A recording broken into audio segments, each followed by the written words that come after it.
This KFAN podcast is sponsored by Builders and Remodelers, exclusive Twin Cities provider of Elements Windows. Get the highest quality windows at unmatchable value. Visit buildersandremodelers.com for more details.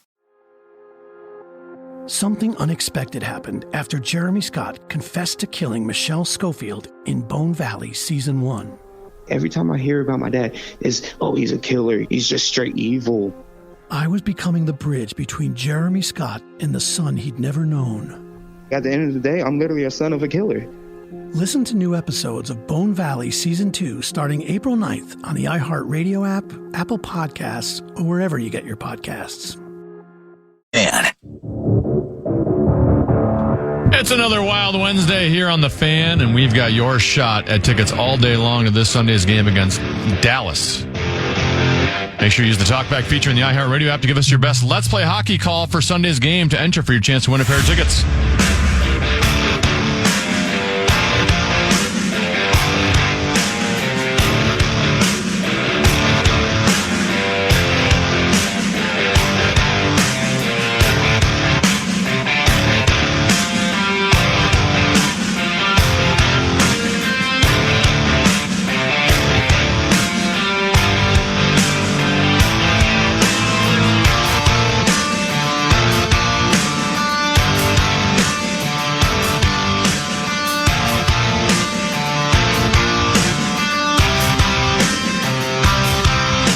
Couple 13-14 pass, Common Man program. I'm Common, he's Tennessee.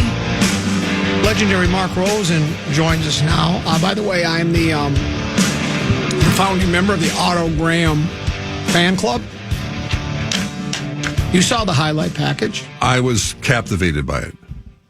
Looking over Tennis' shoulder, watching it. I've seen highlights of him before. I think you're being sarcastic. No, I'm not. I think you're mocking. No. I mean, no, the defensive backs, I don't think could outrun, I don't know. Oh, so now you're saying that. Give me a big fat lineman. They were very slow. Pat Williams, yeah. No, I'm not taking, I'm just saying the athleticism of the cornerbacks, but not taking anything away from the guy. It sounds like you are. No. I mean, it's just a different game. Everything was different. Of course it was. But, it's if that's your argument, are you saying that the wide receivers are so much more athletic than the corners? No. I think it's all kind of evened out. Yeah. I don't think they had, they didn't have burners there. I mean, but Otto, look, I'm reading his statistics here. It goes on and on and on and on and on. I think you just don't like his name, Otto. No, we've talked about Otto Graham before. 1946 to 1955. Played for Cleveland Browns. Hell of a player. He was the head coach of the Coast Guard. How about that? Interesting. I didn't know they had a football team. Back in the mid-'70s. Interesting. Plenty of news to cover. Let's start with your favorite team, Minnesota Timberwolves. Oh, yeah. A double overtime win over the Denver Nuggets. My goodness.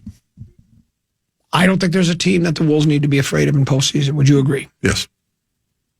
Yeah, there's a team that any of those teams could beat them, but they could beat any of those teams.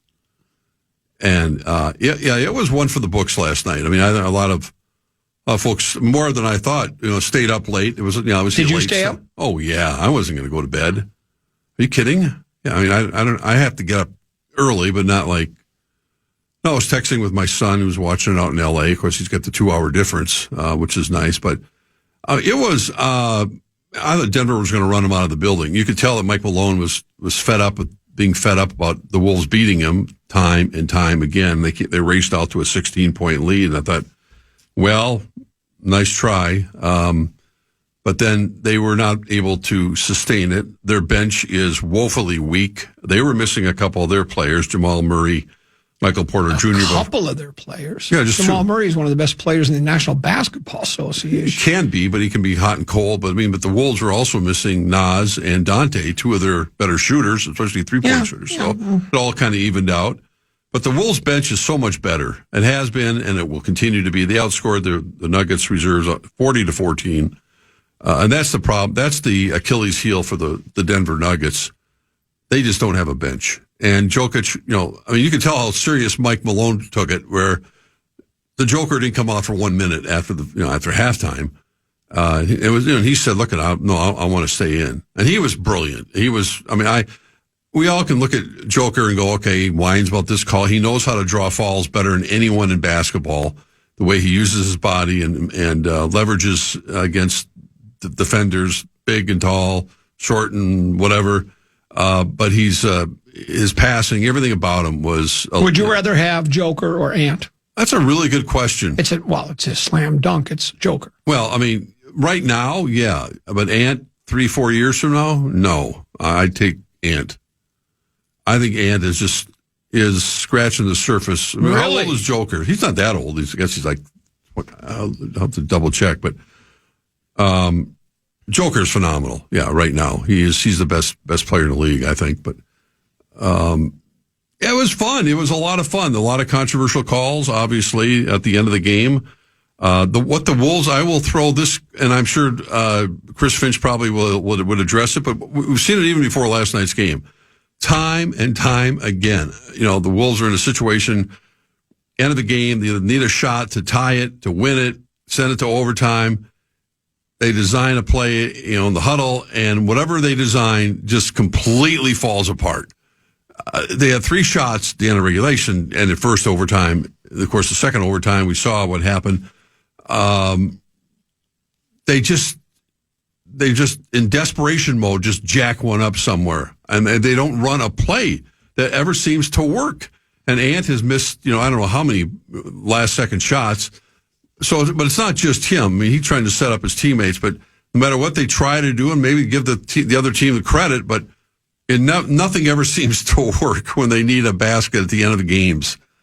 But, man, it was fun to watch. I mean, Nickeil Alexander-Walker. Would you have felt the same way had Westbrook made the layup and Denver won? Yeah, okay. I would have. I would have. Make sure. Oh, no, I was texting with my son. Excited right now and you love the victory, but had they lost last night. It was so, I was saying that, I was texting my son, I went, this is great. I hope we play in the postseason. If Denver wins tonight, and they're about due. I mean, really, Westbrook has been around long enough. If nothing else, just handed them the game. Dribble the ball out. I mean, you don't even have to try to make a layup. He handed them the game. Well, he did with 2 of the biggest bonehead plays I've seen.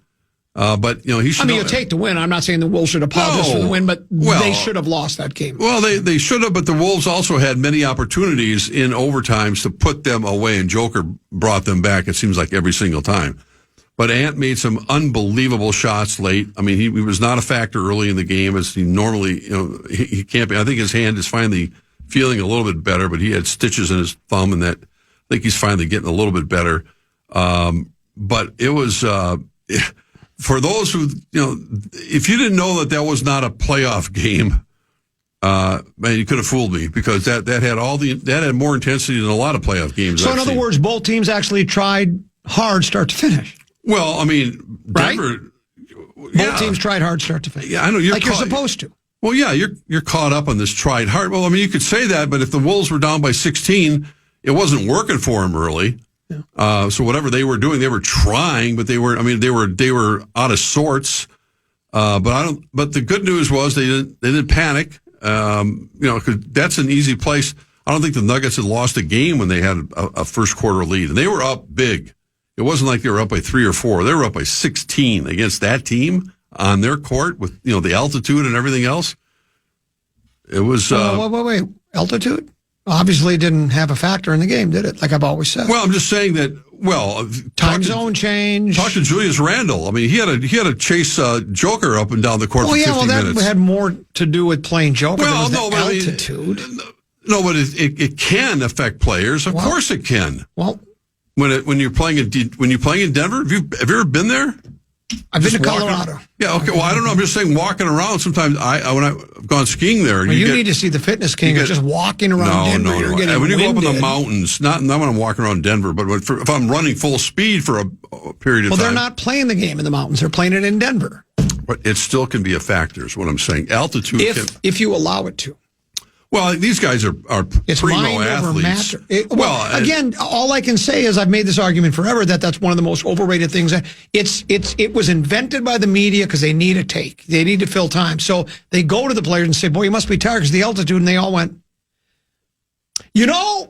I guess I was tired because obviously last night is proof positive that the team that came from Minneapolis and went to Denver, they played not only a full game, they played 2 overtimes and won the game. Well, you're going to have to play, and those guys are again. These are the best athletes in the world. So you're going to talk about fighting through it. It doesn't mean they're not exhausted or more exhausted than you would be if you're playing at Target Center last night. Right, but like I'm just saying, I'm not using it as a reason. Had they lost last night, would you have said, "Well, no, okay, no." Then I don't. Then I hope you never use that as an excuse. I never want to have people say we lost because of the altitude. No, I don't think anyone is saying that. I think they're just saying that players have to fight through it sometimes. And total credit goes to Joker. I mean, he the coach said, "You want to come out?" "No, I'm good. I'll play." Ant didn't want to come out. He played 50 minutes last night. Right. But it doesn't mean that you're playing. No, Julius Randle might be a little bit different situation. I mean, he's a big man that had to, for the most part, because Gobert fouled out, had to try to stick with Joker for the entire game, and he played a hell of a game. I'm just saying the effects of it. Now, the Wolves fortunately don't have to play tonight. Now the Nuggets are turning right around and playing tonight against an okay, underwhelming San Antonio team right now. But I'll be anxious to see how many minutes Joker plays tonight. If he comes right back and plays a full game, because they obviously love to win the game. But it was a big win for Minnesota. It was a lot of fun. The national guys were having fun with it. It was great listening to Kevin Harlan, and coupled with Memphis, who's in free fall right now. They're lost. The Wolves are in a virtual tie for 6th place with them. And I don't see Memphis kind of rallying right now. They're seeing, they fired their coach. They got a lot of issues going on. John Morant is under investigation by the NBA again. At least they're looking into it because he did this pointing of a gun type of thing at a player last night. I mean, if he hasn't learned his lesson by now, I don't know when he will. But and the Wolves, we'll see what they do. They got to play tomorrow night in Brooklyn. You're right. They have to come back, and obviously it'd be nice to have Nas and Dante to get some fresh bodies back. And I think Nickeil Alexander-Walker made himself a lot of money last night with that performance. He was that good in the clutch. So it was fun. It was it was a fun game. I mean, had they lost, I would have gone, hey, I thought they did lose when the shot went off the rim at the end of the game. And then you realize that was a ballsy call by that official in Denver. Right. To make that call. I mean, because, it's like, whoa, that gave him the game. He's not going to miss. He's a good free throw shooter. He had to make 2 and he made them pretty easily. So off they go. But yeah, it was, I still wish, like I said, I think my conversation with you today would have been about more, and it still is.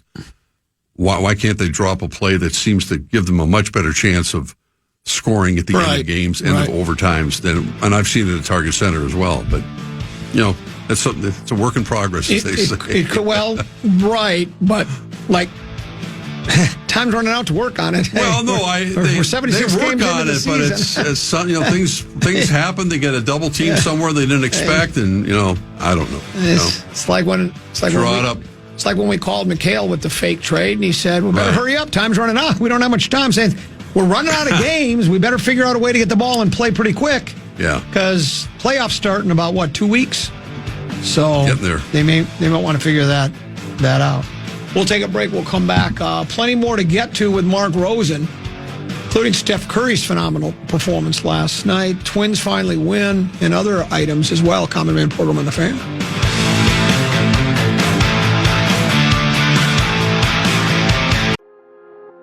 Something unexpected happened after Jeremy Scott confessed to killing Michelle Schofield in Bone Valley Season 1. I just knew him as a kid. Long, silent voices from his past came forward. And he was just staring at me. And they had secrets of their own to share. Gilbert King. I'm the son of Jeremy Lynn Scott. I was no longer just telling the story. I was part of it. Every time I hear about my dad, he's a killer. He's just straight evil. I was becoming the bridge between a killer and the son he'd never known.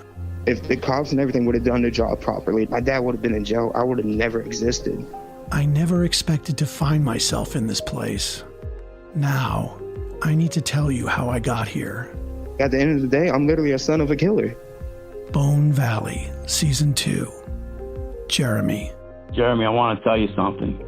Listen to new episodes of Bone Valley Season 2 starting April 9th on the iHeartRadio app, Apple Podcasts, or wherever you get your podcasts.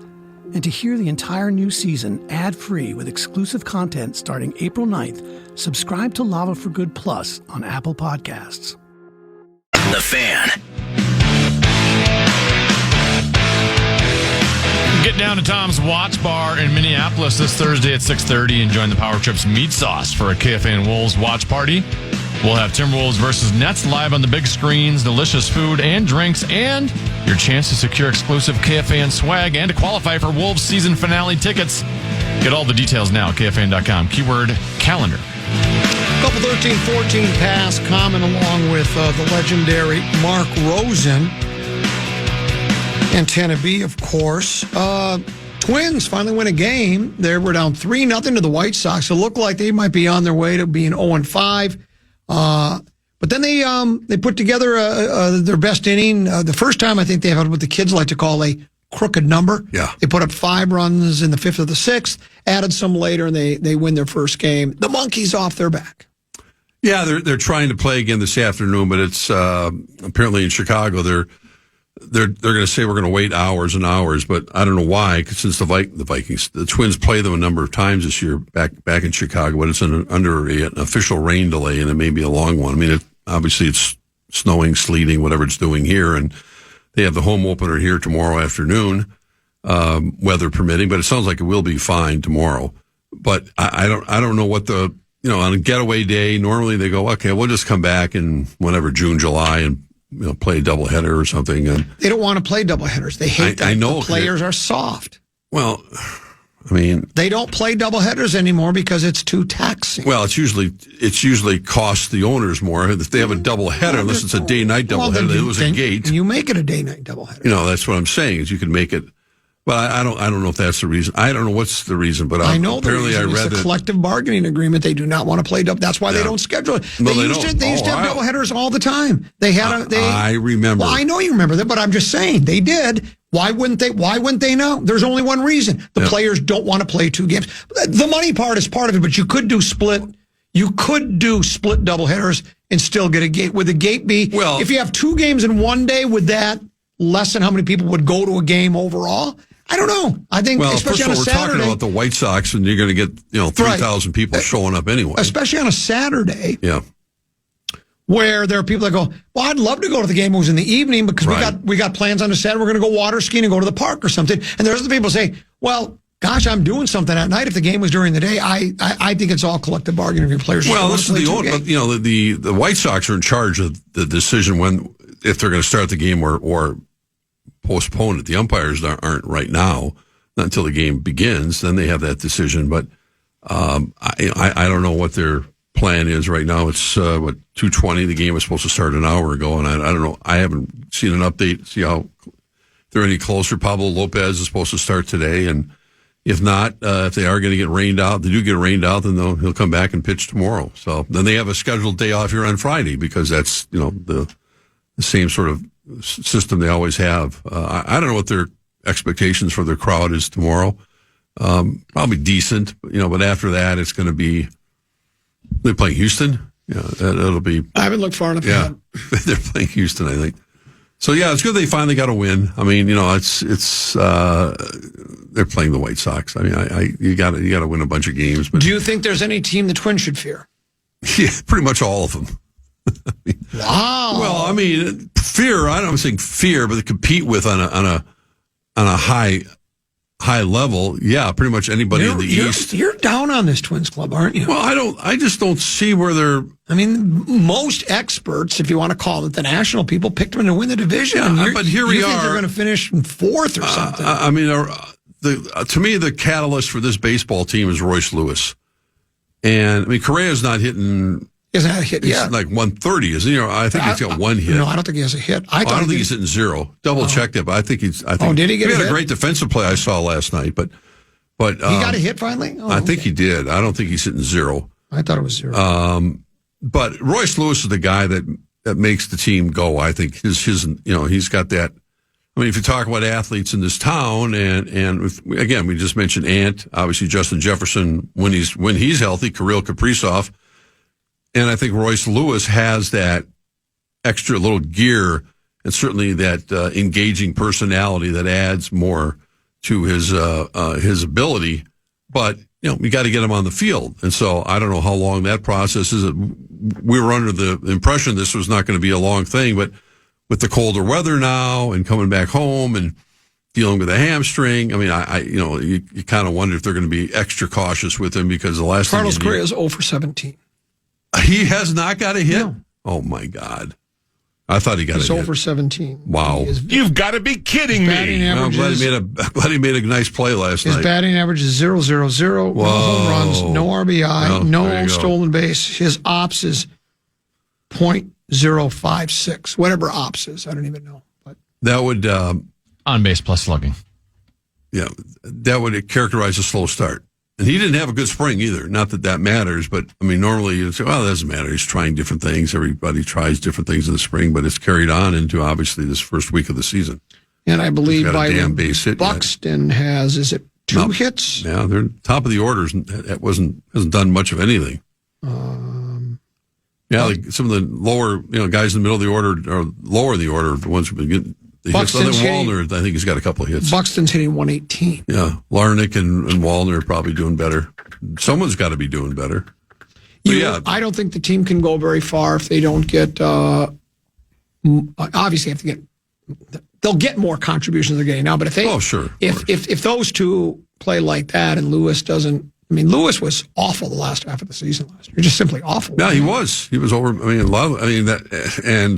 is it possible he's not as good as people thought he was going to be? I don't know.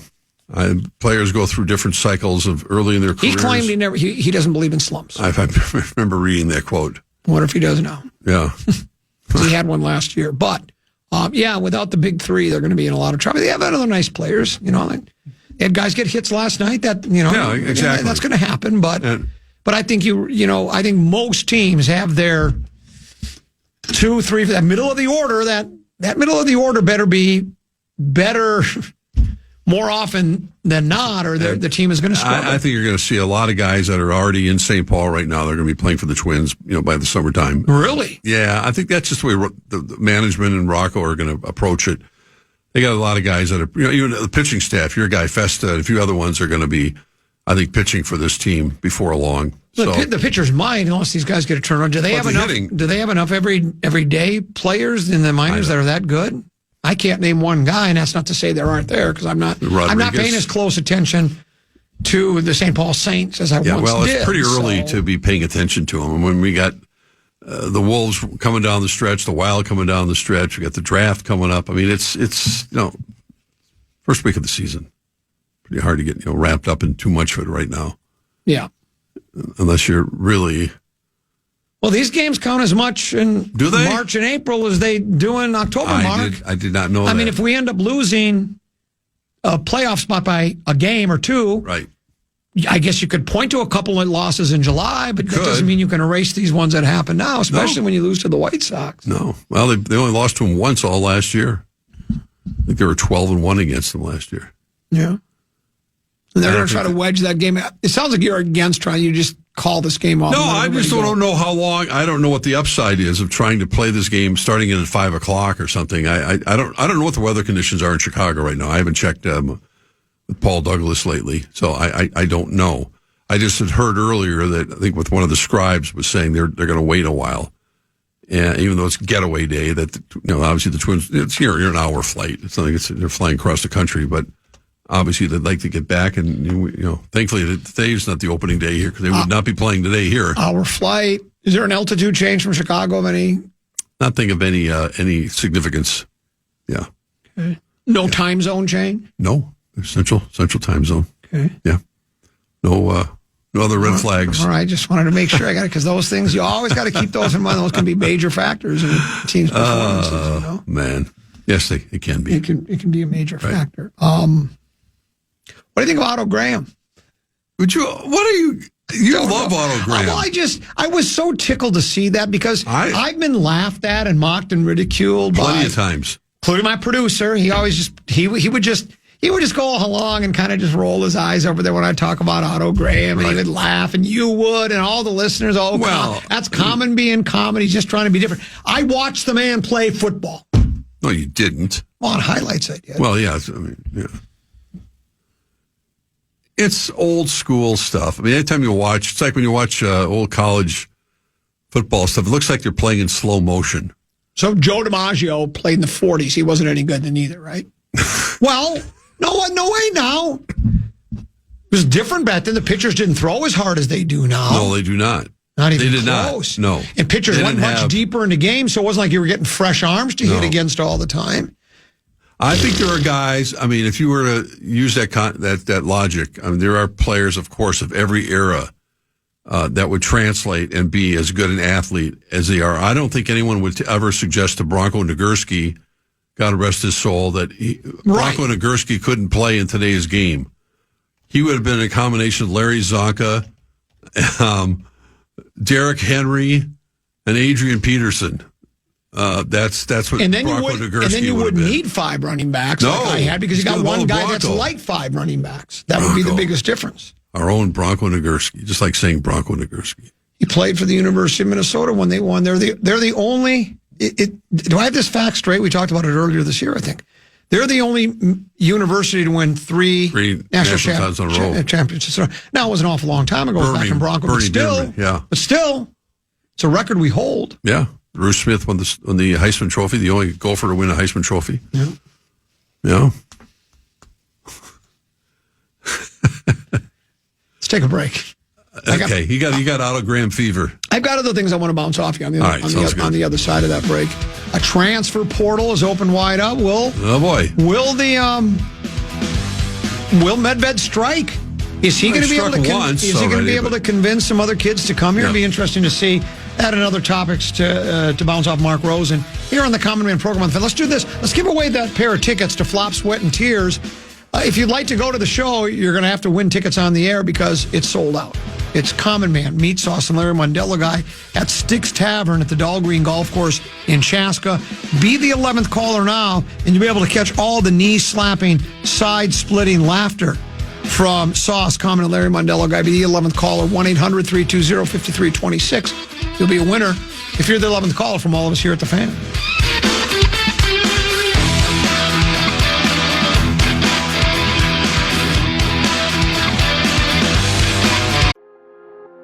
Something unexpected happened after Jeremy Scott confessed to killing Michelle Schofield in Bone Valley Season 1. I just knew him as a kid. Long, silent voices from his past came forward. And he was just staring at me. And they had secrets of their own to share. Gilbert King. I'm the son of Jeremy Lynn Scott. I was no longer just telling the story. I was part of it. Every time I hear about my dad, it's, oh, he's a killer. He's just straight evil. I was becoming the bridge between a killer and the son he'd never known. If the cops and everything would have done their job properly, my dad would have been in jail. I would have never existed. I never expected to find myself in this place. Now, I need to tell you how I got here. At the end of the day, I'm literally a son of a killer. Bone Valley, Season 2. Jeremy. Jeremy, I want to tell you something. Listen to new episodes of Bone Valley Season 2 starting April 9th on the iHeartRadio app, Apple Podcasts, or wherever you get your podcasts.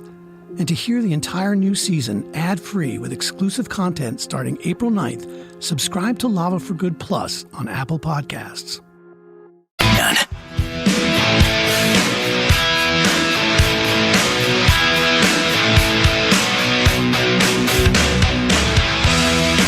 Hit the court in Parlay for KFAN's Timberwolves watch party with host Zach Halverson of the Power Trip Morning Show.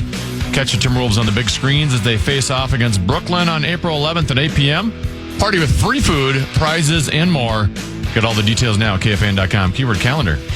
He's also not only part of the Power Trip Morning Show, but he's the behind the scenes on Program Password. Right? Sometimes, yeah. Oh, sometimes? I thought that was all the time. Sometimes you can't do it, and then Nick takes over. Okay. Zacco, or Halvey as we like to call him. Let me just clear this up with people. Okay. am getting all these text messages that go, at Denver's altitude, the air has about 17% less oxygen than at sea level. This means the body gets less oxygen per breath, leading to faster breathing and increased heart rate. Athletes may experience fatigue, dizziness, and shortness of breath, especially within the first few days. I understand how the altitude change works. What I've always contended, and no one will ever change my mind, is it has a almost negligible effect on the outcome of a sporting event. If it did, the Denver Nuggets would win the world championship every year. The Wolves played they played as hard as they played all year. So did Denver. They played for not only 4 quarters, but 2 overtimes, and the Wolves won the game. Right. If it was that bad, by the time they got to that first overtime, they should have just been, oxygen, we have to forfeit because we can't go anymore. Yes, I understand the concept, but you're not going to convince me. It is a convenient excuse. Let's say, we've talked about, I've saved quotes from Bill Guerin and others. Right. That just, they roll their eyes, and the Greek Freak said it.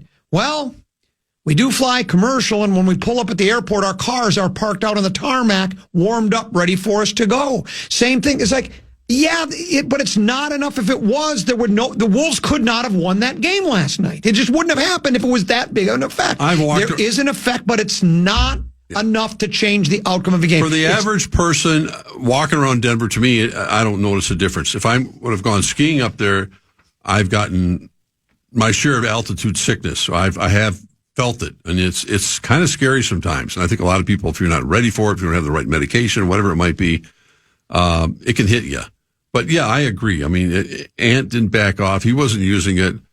Randall made the comment only because he was dragging his butt up and down the court trying to hang on with Joker. What he was saying is because he got all beat up. He got beat up by trying to slow down. But no, the Wolves last time I looked, the Wolves beat Denver last year in the postseason, and they played a couple of those games in Denver. So, I agree with you on that concept, no doubt. And these are, again, elite athletes that can find a way and understand how to deal with that altitude issue. You're getting ripped. So Rosen rips Common for saying he watched Otto Graham play. Then before he could barely take a breath, he starts singing the praises of how great Bronco Nagurski was. Is there a famous picture of Mark at Wrigley Field watching Bronco play his final season? How did you know it was a Mandela guy? No, but I told you the story. Did you watch Bronco play in his final season in 1943? No, but I did have the honor, and it was an honor of meeting Bronco Nagurski on my way to cover the Super Bowl. I think it was, he was the honorary captain. I want to say it was 84, 85. It was in Tampa Bay, and I was sitting in my coach seat, and this gentleman came back to me and said, introduced himself and said, "Would you like to meet my father? He's sitting up here." I said, "Who's your father?" He goes, "Bronco Nagurski." I went, yeah, I would certainly would. This was before, Paul Allen selfies or whatever you want to call them. So I went up there and I said, "Mr. Nagurski, it's an honor to meet you." And I remember shaking his hand, and my hand and I got a pretty good sized hand. It just disappeared into his mangled hand that he had. He ran a gas station up there at International Falls forever. And he was just, a legend among legends. But I was so thrilled that his son came back and said I could go up and meet his dad. So I didn't see him play, but I did get the chance to meet him, which was really a thrill of a lifetime. What? More altitude questions? Nuggets have the best home record in the NBA. Yeah, so? I just randomly selected the 1997 Denver Nuggets. Okay. They were 21-61 that year. Home record couldn't have been very good. They don't have the best home record in the NBA. Oh, and they don't have the best. So again, probably Oklahoma City. Right now they're 25-13. Oklahoma City is 33-5 at home. Yeah. Houston is 27-11 at home. LA Lakers have a better home record, 29-9 at home. I think it was after they had a stat, I think, last night leading after the Clippers have a better record at home, 25-11. What's he talking about? Here's another one. Look up home runs at Coors Field. Well, yeah, that's an individual swing and the ball being carried out. Right. Doesn't give them a competitive advantage, though. They've been awful. Yeah, Rockies are awful. Exactly. And the other thing I'm saying is, like I said, I'm just using last night as another example of where a game that was played at breakneck speeds, every guy gave everything they had, like you said, a Game 7 of a playoff game. And the Wolves hung with them bucket for bucket and won the game. I don't think Finch and they could have come up. Like I said, I was more concerned about their out of bounds plays and what they're doing on the sidelines. But I don't think that had they lost that game and the way they easily could have, they would have said, "Yeah, we were just tuckered at the end of that game." I mean, obviously those guys some of them were gassed, and both teams were missing 2 key players, so their bench was a little thinner. You are correct than what they normally would use. But again, it is. And that's why the game itself turned out to be a real bonus for the NBA and kind of a precursor to the playoffs, depending on how this thing shakes out. They have the 7th best record, home record in the NBA. Wow. And it might be because they have the best player in the league. Well, that might have something to do with it. Exactly. That's why I brought the 97 Nuggets. I just did any year, and they had won 21 games all year. They're 21-61. It has more to do with the players you have, not the altitude level that you're playing at. There is it. I'm not saying there isn't difference, but it's minute when it comes to world class athletes playing a game. Yeah. Both teams are going to. Yeah, I agree. It's. I mean, because the thing is, well, Denver's used to it. Okay, well, and they should have won last night. I don't know how to say it any differently. Glenn ran up the white flag. Yeah. Glenn Taylor today made it official. He is not going to appeal the arbitrator's 2-1 decision, and the team now is, as long as it's approved by the NBA owners, and that should be rubber stamped. Nobody thinks there's going to be any problem there. No. It is going to be Mark Laurie and Alex Rodriguez's team 100% lock, stock. Yeah, it's really it's coming to fruition, and I think that they have a lot of things in place. I'm anxious to see how they feel. I know. For people who think, okay, if they don't get the arena, they're going to move the team. The NBA has zero concern about the Wolves leaving. They don't want the Wolves to move. They want an expansion team. Why? Because the owners make a whole lot more money. Well, I agree with you, though. But I agree with you. If they want a new arena and they can't get one, the NBA... Well, they want new arenas, so they will go ahead and go, well, they don't have any choice. They don't have an arena. They have an outdated arena. They'll allow the Laurie and A-Rod to use the threat of leaving as leverage. I guarantee you. I think the timing mechanism might be off because I think the NBA Board of Governors, the owners, what we're talking about, will want to get that expansion team locked into Seattle or wherever they're going to end up going. Before this arena thing gets pushed to the point of build this or we're going to go. I agree. If the league doesn't want him to leave, you're absolutely spot on. But I think the league would allow Laurie and A-Rod if there was a complete roadblock and Hennepin County or the state or the taxpayers ever put their heels on the ground and said, we're not helping you build a stadium, they'd say, well, I guess we have no choice but to move. And they would say, yeah, I guess they got no choice. And they would do a bluff thing where it's like, let's see if we can get them. Well, I mean, let's just for 1 second, for conversation purposes, forget the financing aspect of it, which is always the biggest part of it. Because if Michael Bloomberg's got his money involved, and if he wants to invest it, he can take care of the thing by himself. But as far as where they would build it, how this would go, I mean, if they're going to build a new arena, they're not going to tear down Target Center and build it there because I don't know where the Wolves would go. I mean, they can't. I don't think they can shoehorn them into XL, which of course is already asking for, $900 million of improvements over there. They're talking about the area over by Farmers Market.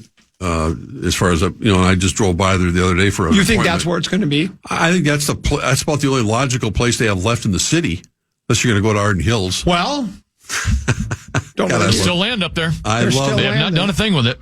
Well, I remember those discussions. God, we had a lot of fun with that. Tailgating would have been better. There's really no tailgating for the Vikings. There's official, they got unofficial tailgating lots near there, but it's not like Arrowhead or they're bits and pieces here and there. That's about it. By the way, I drive by that Arden Hills land basically every day. Mm-hmm. Yep. Let's not put stadiums there. Let's put a golf course there. It was beautiful for a golf course. You could build a golf course there. Lots of elevation. Links style kind of a golf They're course. building, I mean, Blaine in particular is going crazy as far as building. Yes. Around it, right? You know this better than me because my brother-in-law lives up there. But Blaine has apparently made it clear they want to become a major player in the Twin Cities. They do. Yeah. So they're building a lot. Don't they want to build like a minor league baseball stadium up there? I don't know all the details, but they want to bring business to Blaine and subdivisions. They want to be the next Maple Grove. I think they want to be the next Maple Woodbury. Grove. Yeah. Yes, I think you're. I remember right. when the soccer fields were. You don't want to built be up like there. Woodbury. It's tough living over on that side of town. Trust me. Yeah, really tough. What are you laughing about? I'm not laughing at all. I'm just saying. You love Woodbury. I do like blame you. Woodbury. Yeah, it's a nice community. I do like it there. My guess is that Lori and Rodriguez would pony up with because I think, as you said, and that's what you said, with when you got Bloomberg's money, I don't think they would expect the Twin Cities to pay for the entire. Not for the entire thing, but they're going to have their hand out. Yeah, but most of these guys do. They're not just going to say, you need to pay 100% of it, we're out. No. They better not. And here's why I think it might be more. They won't. Here's why I think it might be more palatable for the state or the county or the city or taxpayers to pitch in us, because as much as I made fun and thought I'm very rarely wrong. You know that. 100%. But the electronic pull tabs I thought was going to be an abject failure. I know. Apparently, unless this has just been one big pull the wool over our eyes, boondoggle. You like to say the word boondoggle. Boondoggle. Everybody tells me that not only did it pay for the stadium, but if we kept using it now, we would cure all of our financial ills. That's how many people are doing electronic pull tabs. So if they just said, let's do electronic pull tabs again, I think most people, that's all right. Imagine if we had legalized gambling in this state, if they used part of that for other things besides building You're a arenas big or legalized stadiums. gambling guy, aren't you? I'm not a big gambling guy, but I think keeping up with the Joneses, if you look around us, look at the number of states that have legalized it, I thought maybe this session would get it done. Excuse me, but I just it just seems a matter of when, not if. Well, we've been saying that for so long, and it seems like the compromise should have been in place a long time ago. I mean, there's just the cat's out of the bag. It's time to move on. And if you don't want, I really don't miss gambling. I don't gamble online. I do none of that. I really don't. Here's a Money Watch story from CBS Money Watch from February 19th, 2025. Headline: Online searches for gambling addiction surge as sports betting expands. Online searches for gambling addiction related terms have surged in recent years, especially in states that have legalized online sports betting. It's according to a study published in the American Medical Association's peer-reviewed journal. Since the Murphy v. National Collegiate Athletic Association Supreme Court decision allowed states to legalize sports betting in 2018, there was 23% more searches nationwide related to seeking help for gambling addiction, and it seems to be it's mostly with young people. Well, absolutely. Really, I'm you're watching. all for gambling addiction and people throwing their lives away. I'm for gambling addiction. Look at the networks are in bed with all these people. I know they are, but that doesn't make it right. I'm looking at the game. I think it was last night's game. At one point, and I've seen this a number of times, they go, let's just say the Timberwolves. They were who's going to make the next bucket? No. But they started the game 3.5 point. They were plus 3.5. Current odds. You're like literally looking at a tote board on your television set. So if you have the capacity on your phone, which a lot of people do, to say, you know what, I kind of like the Wolves' chances right now. I'll take the 3.5, or I'll say they're -2 or whatever. I'll bet on them right now. This happens all the time, and the networks are in bed with them, with the casinos, with the gambling. It used to be when the Maloof brothers owned the casino. They owned the Sacramento Kings. You couldn't gamble at their casino. You couldn't bet on sports, at their casino out there because they were involved in the NBA ownership. Right. Now here we are, how many years later, and it's. Can I play devil's advocate to your addiction? Sure, because you're a big gambling guy. Go for it. Well, No, because Is alcohol addiction a problem? Yeah. Is cigarette addiction a problem? Yes. Is pornography addiction a problem? Well, to some people, yeah. Okay. And they allow adults with regulations right to partake in all those. Correct. I understand. I think They there's tried to stop drinking, you know. They actually had a prohibition. How'd that work? yeah, Well, it not didn't real well. because people need to alter their minds to have a good time, and that's okay. Well, I'm just saying that it's I'm not even saying I don't want legalized gambling. I'm just throwing up everybody thinks it's a cure-all to everything, and let's open the doors to it, and then well, first of all, everyone doesn't think it's a cure-all to anything. they don't. No, I think it's just it's an idea that it's a recreational thing that hopefully if you have it under control, but of course there's going to be people who abuse it, especially young people. If they have a credit card or their daddy's credit card and have a phone, and that's all you need. It's all you need. And you can get hooked on it. All of a sudden, you can run up thousands of dollars in debt very easily. I was just at But Grand Casino Hinckley. yeah, I was there to judge Battle of the Bands. We had a terrific time. Chris Hawkey's band closed the show. It was fabulous. I went over and put $20 in the digital video poker. which I love. Up and down, up and down, up and down. I lost the 20. Right. I was tempted to put another 20 in, but you know what I did?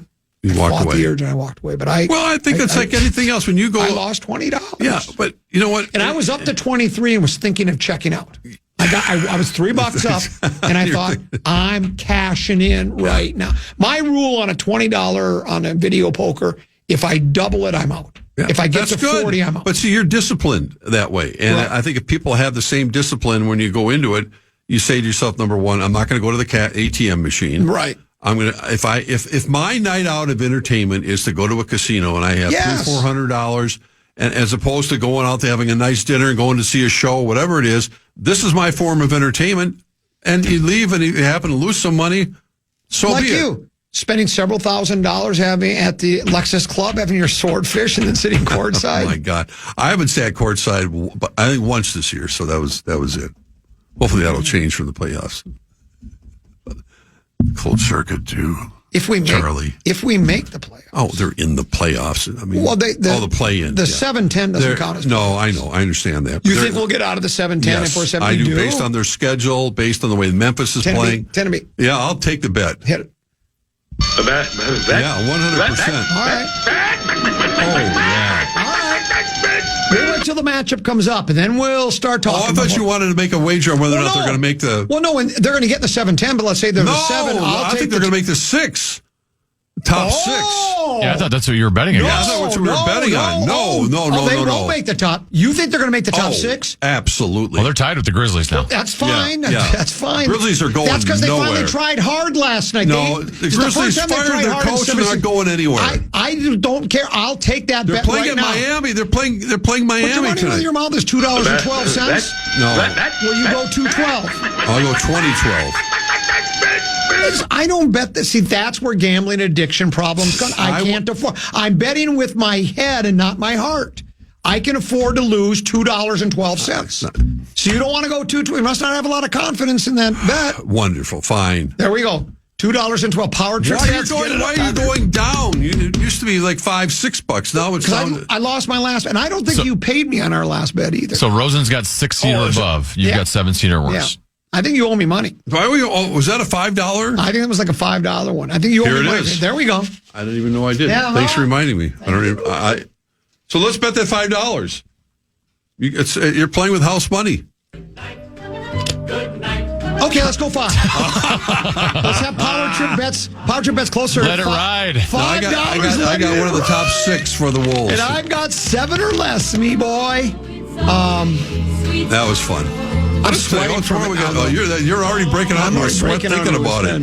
Oh my God! So there we go. Right. It was delightful to have you here. That was again. fun. And how about tomorrow? Will you be back again? I will be here tomorrow. We'll see you. Toys Day. Yeah, Yep, tomorrow 2:00. Yep. Tenneby, thanks for having me. Hey, great job. You as well. We enjoyed our visit. Thanks for being with us today. Stick around. It's JG and Brett Blakemore. I think it's JG, right? Oh, wait, he's doing basketball. Yeah, so it's not. It's Dave Sinekin and Brett Blakemore. They're next. You're on the Fan. Good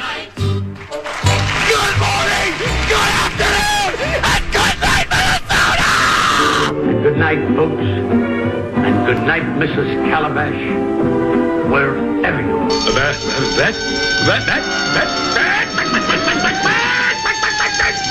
Listen back to any of Common Man's programs by podcasting on the iHeartRadio app or KFAN.com. Something unexpected happened after Jeremy Scott confessed to killing Michelle Schofield in Bone Valley Season 1. Every time I hear about my dad, it's, oh, he's a killer. He's just straight evil. I was becoming the bridge between Jeremy Scott and the son he'd never known. At the end of the day, I'm literally a son of a killer. Listen to new episodes of Bone Valley Season 2 starting April 9th on the iHeartRadio app, Apple Podcasts, or wherever you get your podcasts.